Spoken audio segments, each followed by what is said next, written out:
আসসালামু আলাইকুম। কেমন আছেন আজকের ছোট সোনামণিরা? আশা করি সবাই খুব ভালো আছো। আলহামদুলিল্লাহ, আমিও খুব ভালো আছি। আমি সময় নিলাম সহকারী শিক্ষিকা নাহার মিডল স্কুল। ইতিমধ্যে পর্ব 1-এর ক্লাস শেষ করেছি। তা আমি আজকে নার্সারির দ্বিতীয় পর্বের গণিত বিষয়ে ক্লাস শুরু করতে যাচ্ছি। আর আজকে আমাদের বিষয় হচ্ছে জোড় বিজোড় খুঁজে বের করো। তোমাদের বোঝানোর সুবিধার্থে আমি বোর্ডে আগেই লিখে রেখেছি। আমাদের জোড় বিজোড় 100 থেকে 100 পর্যন্ত এলোমেলোভাবে দেওয়া থাকবে। সেখান থেকে তোমরা জোড়টিকে আলাদা করবে এবং বিজোড়টিকে আলাদা করবে। কোন সংখ্যার ডান পাশে 0, 2, 4, 6, 8 এবং 10?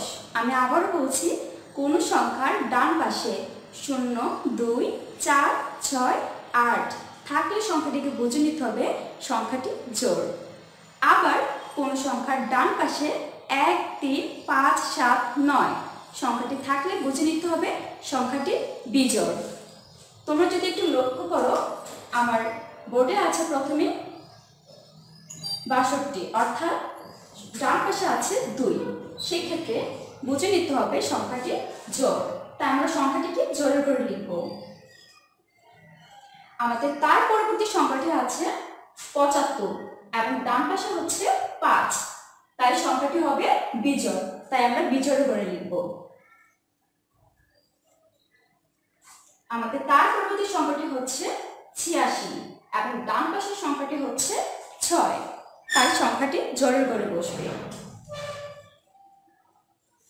আমাদের তার পরবর্তী সংখ্যাটি হচ্ছে 98 এবং ডান পাশের সংখ্যাটি হচ্ছে 8, তাই সংখ্যাটি আবারও জোড়ের ঘরে বসবে। পরের সংখ্যাটি হচ্ছে 63 এবং ডান পাশের সংখ্যাটি হচ্ছে 3, তাই সংখ্যাটি বিজোড়। তাই এই সংখ্যাটিকে বিজোড়ের ঘরে বসাতে হবে।